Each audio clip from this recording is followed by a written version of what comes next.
Hey guys, so in this video we're going to be talking about chapter 18, which goes over microbial pathogenesis. So microbial pathogenesis essentially just means how does a microbe cause disease inside of a host. So some of this stuff is going to be rather familiar, so with that I'm just going to kind of just touch base on it and then go to the next slide or next concept. So with that, let's go ahead and get started. So, steps of microbial pathogenesis with any microbe, they have to go through 5 steps. So, they have to be able to enter a host, they have to be able to attach and colonize. So, colonize means be able to proliferate, make more of themselves. And then also, they have to be able to avoid the immune system, and they have to be able to cause host damage, as well as the pathogen must be able to exit the host once it's ran its course, essentially. And then there are different characteristics that a pathogen will have, and these are called virulence factors. We've talked about some of these, um, like we've touched a little bit on these, and then some. We'll also see them again as we go into more detail into different infections. But we talked about the pili. So pili, they help aid in attachment. We talked about some enzymes that are produced by the actual pathogen that can harm the host, as well as these enzymes can aid in preventing detection and aid in immune avoidance. And then we talked about some proteins that disrupt the normal cellular function. We've also talked about a capsule. So a capsule is kind of like a border around the pathogen that will protect the pathogen from being detected by the host immune system. And then also we talked about enzymes that can inactivate antibiotics, whether it'll be actually chopping up the antibiotic or changing the antibiotic by adding something to it, making it no longer that antibiotic, or they also have something called efflux pump where they essentially just pump out the antibiotic so it's no longer inside of it. Oh, excuse me.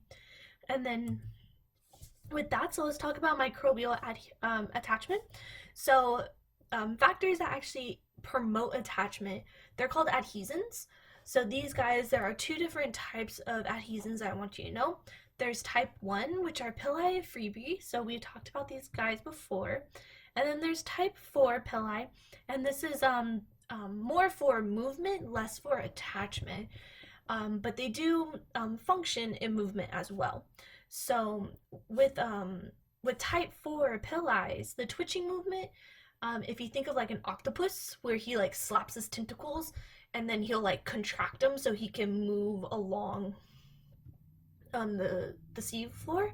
So if you think of that, that's essentially what type 4 pili do. So if you haven't seen an octopus move, I highly recommend it because it's actually kind of cute. Or a squid. A squid does the exact same thing. So that's kind of the type 4 pili. Okay, so again with the types, so with the type 1 pili, these are more static, meaning that they're a little bit more rigid, they're less flexible, and they're more hair-like. And they tend to be on the more shorter end compared to type 4.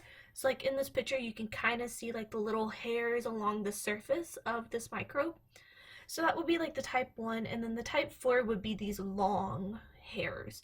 So this is where they're a lot more dynamic. They can extend further out. And then with type 4, they're more found on gram-negative bacteria as compared to gram-positive bacteria.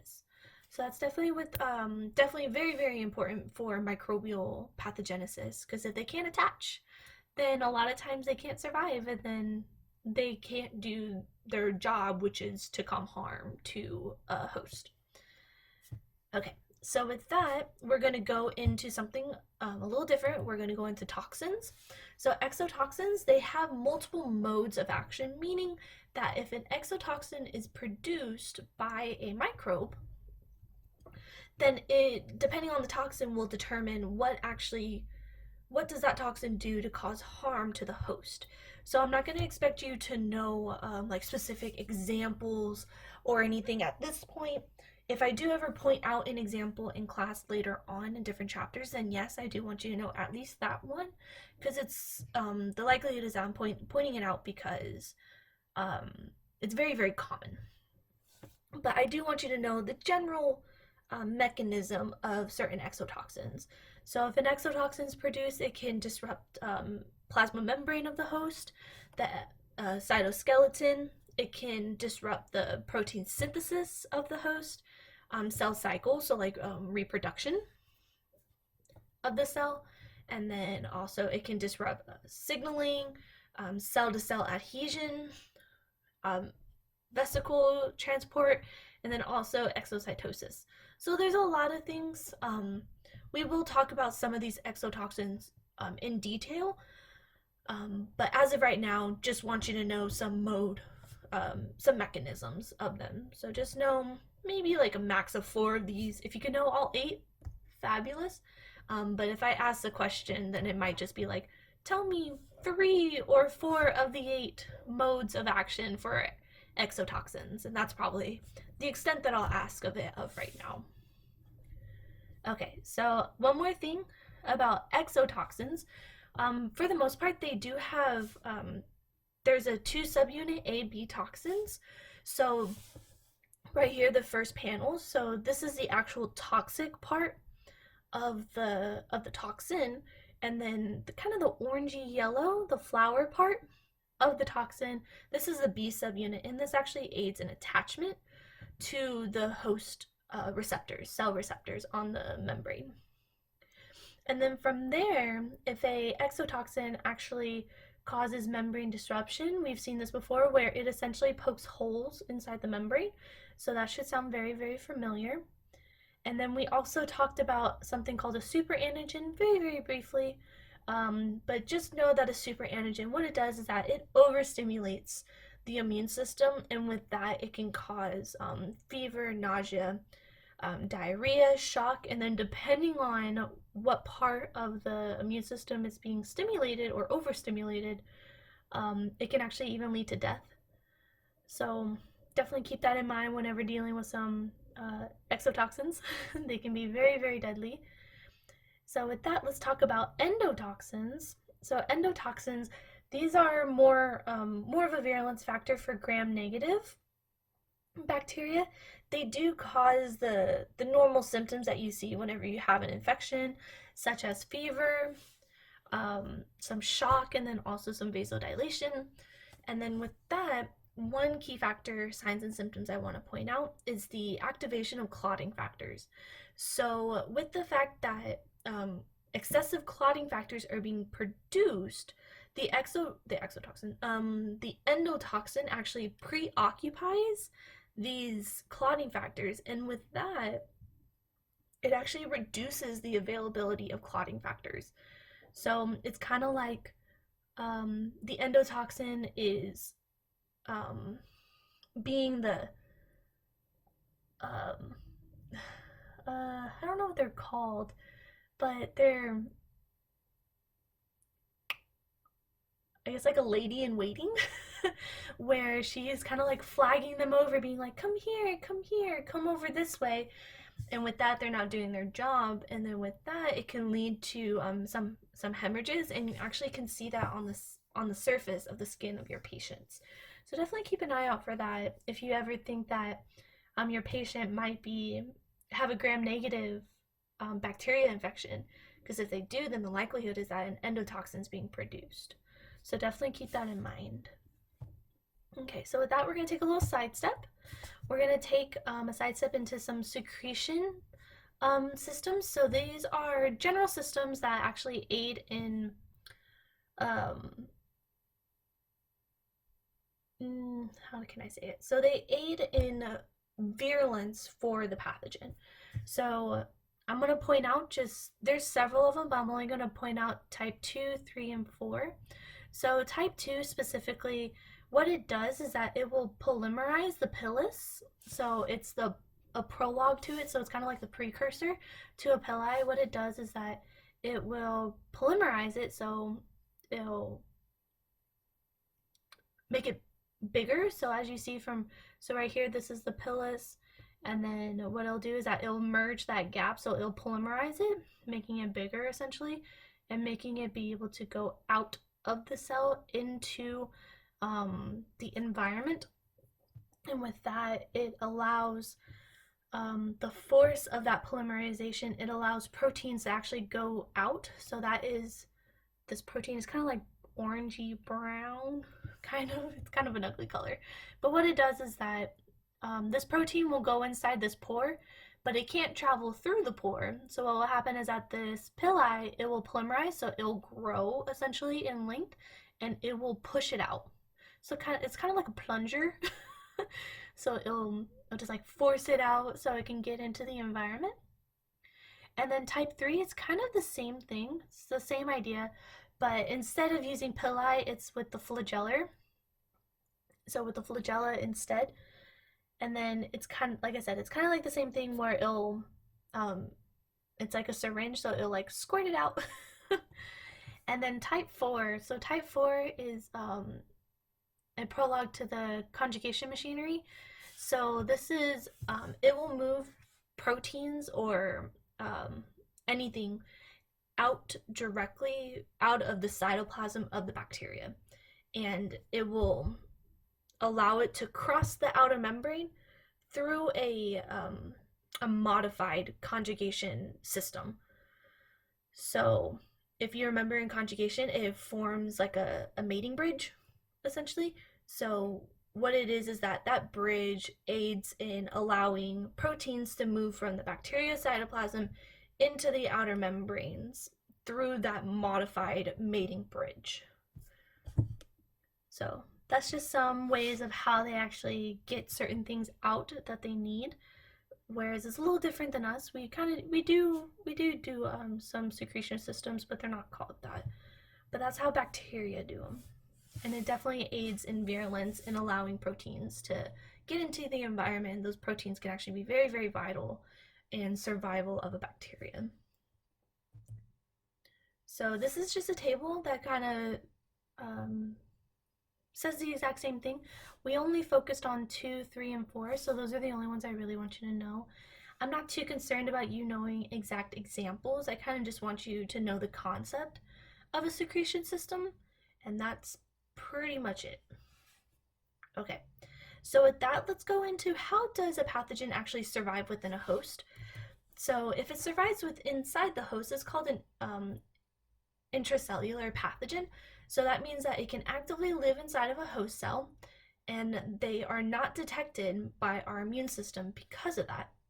So there are some that are solely, I guess you can kind of say like obligate intracellular pathogens, meaning that that's the only way that they can survive if they're going to cause disease. Whereas there's other ones, they're called facilitative intracellular pathogens.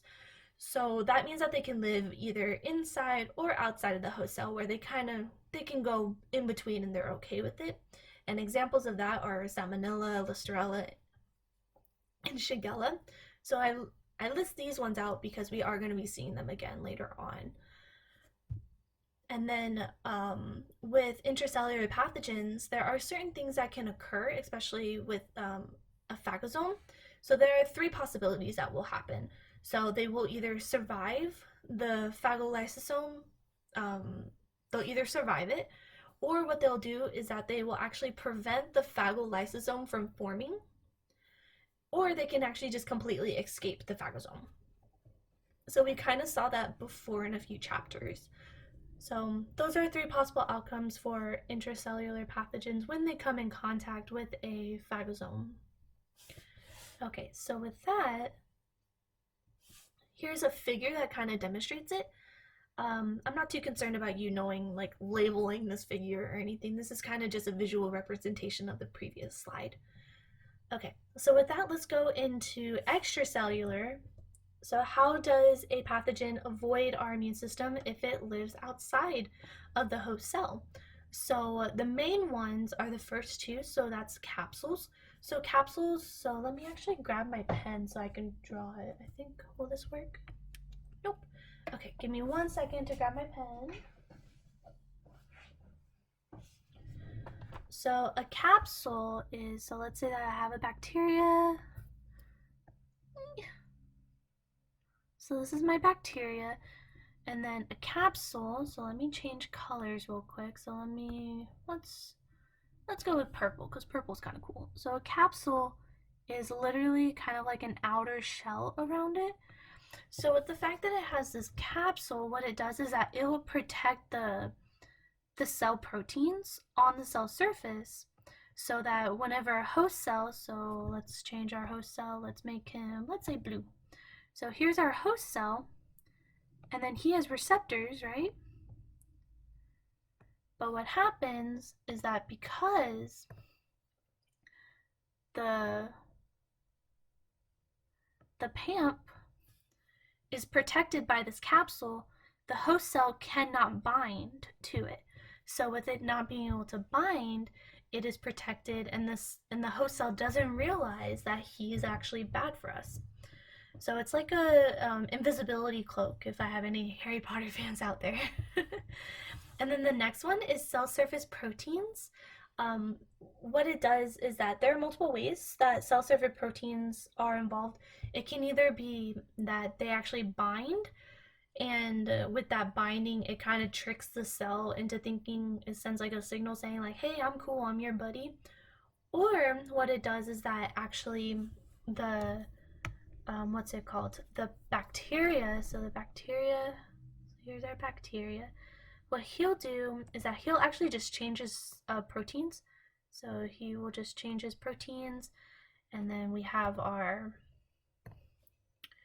host guy, and he doesn't realize that he changed his protein surface, so no longer this binding can occur because they're not the same shape.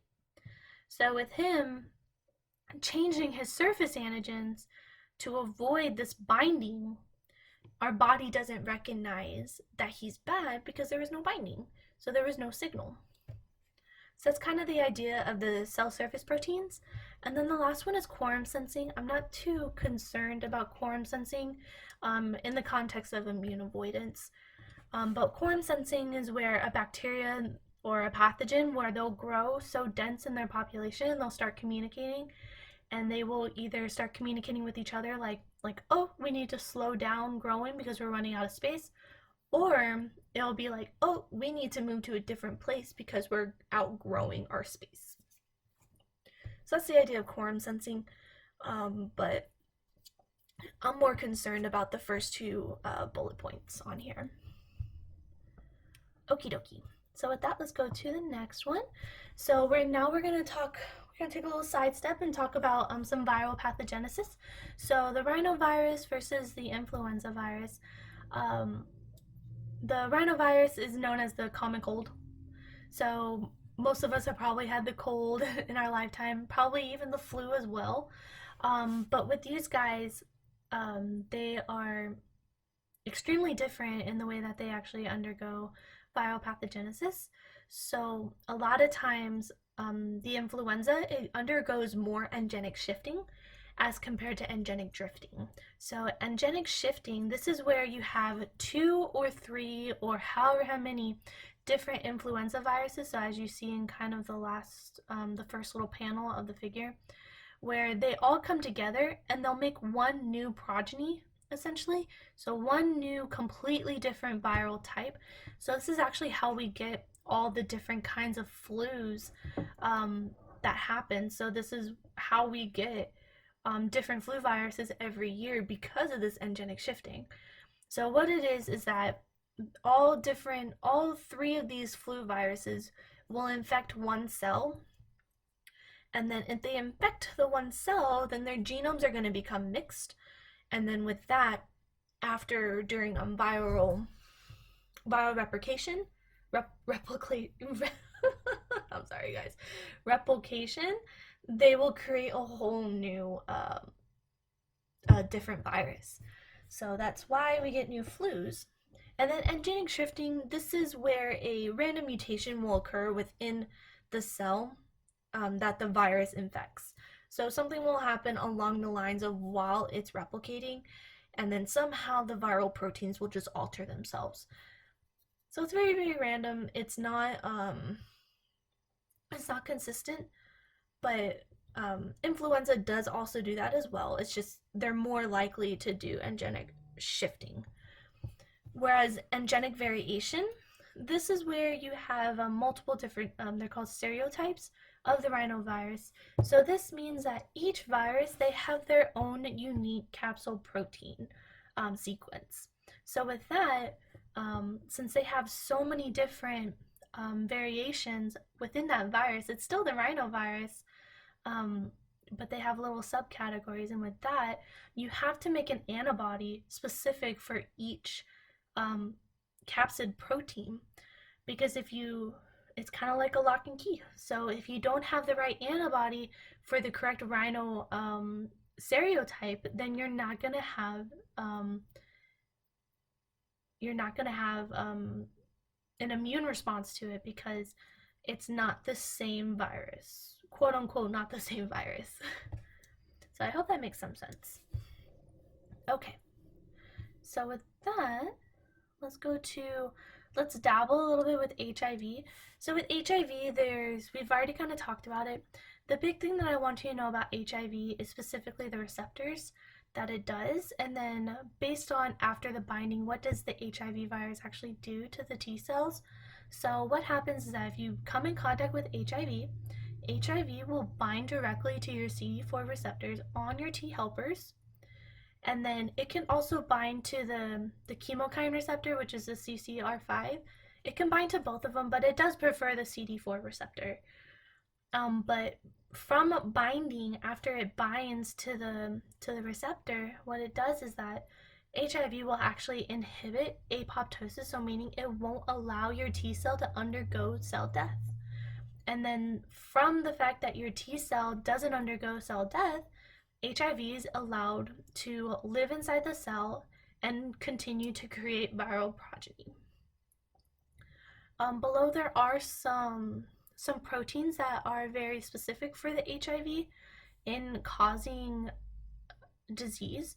I'm not too concerned about them, but definitely take a look at them, because HIV is very, very I don't want to say it's common, but it's common enough where you might run into it in your line of work. So definitely take a little look. Like I said, I'm not too concerned about those guys. I think it's a little too nitty gritty at this point. Okay, so with that, let's take another look at another virus, which is the HPV virus. So we've talked about him before, where he will, what he does is that once you're infected, it will hijack the cell cycle, control specifically the protein PRB.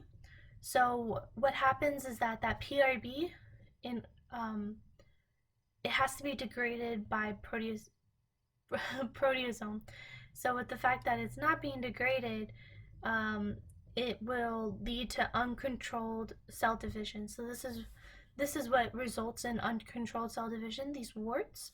So HPV, some subtypes of HPV are considered sexually transmitted, and that's primarily 16 and 17 HPV subtype. But HPV causes any kind of warts on your body, whether it be plantar warts, which are very, very common because of using communal showers, such as like at a gym. Also, warts on hands. It's very, very common. It's more of a nuisance than anything. It has nothing. There's a stigma behind, like, oh, you have a wart, you're dirty. That's not the case. It's just solely a little virus and everything, and you can take care of it by freezing off the wart and call it good. But HPV itself, what happens is that it will essentially cause unregulated cell growth, and that's because the proteasome degrades. I don't think that's even a word. Just degrades the PRB protein. Okay, so with that, we're going to talk about one more virus, and then we're going to talk about some, what's it called? Parasitic pathogenesis very, very briefly, and then that will wrap up our lecture. So with that, we're going to talk about the herpes simplex virus. So there are four herpes simplex viruses that we're, just herpes virus, sorry. 4 herpes viruses that we're going to talk about throughout the course remaining. So the one that we see on the screen, so the first panel, this is actually herpes varicella, and herpes zoster. So this is the one like the chickenpox and shingles. Whereas herpes simplex 1, so type 1, is considered as oral, but it can also be in the genitalia as well. Whereas herpes simplex 2 is solely in the genitalia region. With the herpes virus, what it does is that it remains dormant inside certain neurons, and we'll actually go more into detail as to which ones they are later on when we get to the reproductive infections. But he remains dormant, so during an active outbreak, so these are called outbreaks whenever you have active sores on your body. So this is whenever the person is considered contagious, and then after, also a week after symptoms have resolved, they are still considered contagious. So if you do have a patient that is having an active outbreak, make sure you tell them like, hey, sustain from contact with others, because you can spread it a week after symptoms resolve. Because during that time frame, what is happening is that the skin cells that were infected with the virus, they're undergoing something called asymmetric shedding. So the virus is still inside the skin cell. Granted, it's not causing any signs or symptoms on your patient anymore, but they are still very much active and alive and can be transmitted to others. So definitely tell your patients, keep that in mind. But for the most part, this virus will remain dormant, but there are times where periods of stress in somebody's life can actually cause it to reactivate. So that's whenever you have the outbreaks. Patients, they can take prophylactic treatment, where they take an antiviral daily or weekly, depending on how severe their case is, in order to help minimize symptoms as well as help minimize spreading. So whenever the virus is remaining dormant, what is happening is that there's no viral proteins being made because he's not actively replicating his proteins. And then that is what allows him to remain dormant and avoid our immune system. So he's a pretty gnarly pathogen, actually. He's actually my favorite virus. So sorry guys, I will definitely be talking your ear off about herpes. Okay, so with that, let's go into protozoan pathogenesis and then we'll be done. So with protozoans, they do have ways of avoiding our immune system just like other pathogens. They do do something called engenic masking. So this is where they will create a invisibility cloak, essentially, of the host antigen. So what they'll do is that they'll come in contact with a host, they will copy their cell surface antigens, and with them having the host antigens on them, and if another host cell comes along, they will state that, essentially saying like, hey, I'm one of you, you don't need to attack me. So it's a cloaking device, essentially. And then there's also engenic variation. So this is very similar to viruses and bacteria, but this is where they do the same thing, where they can alter their cell surface proteins or antigens in order to prevent binding between a host cell and a pathogen cell. And then also there are intracellular locations. So this is where protozoans, they are able to find a way to live inside of a host cell without being detected. So kind of like intracellular pathogens, same idea. And then also a lot of protozoas, they are able to actually suppress our immune system. So normally whenever you have an infection, your body starts making inflammatory cytokines in order to induce a innate immune response. But protozoans, they have found a way to actually secrete anti-inflammatory cytokines, and with that, it will reduce an innate immune response. And that's why a lot of times you don't even know that you have a protozoan infection until it's like 3-6 months in. So they're very, very clever little buggers. Okay, so with that will wrap up our lecture. So in our lecture, we talked about the general steps of pathogenesis, as well as 5 main virulence factors that are found within certain pathogens, as well as the difference between endotoxin and exotoxins, the 3 secretion systems, 2, 3, and 4, as well as the differences between intracellular and extracellular pathogens and how they actually avoid our immune system, as well as viral pathogenesis. Specifically, we talked about HPV, HIV, and HSV, and then we dabbled a little bit in protozoan pathogens. So if y'all have any questions, definitely let me know. If not, I'll see you all in class.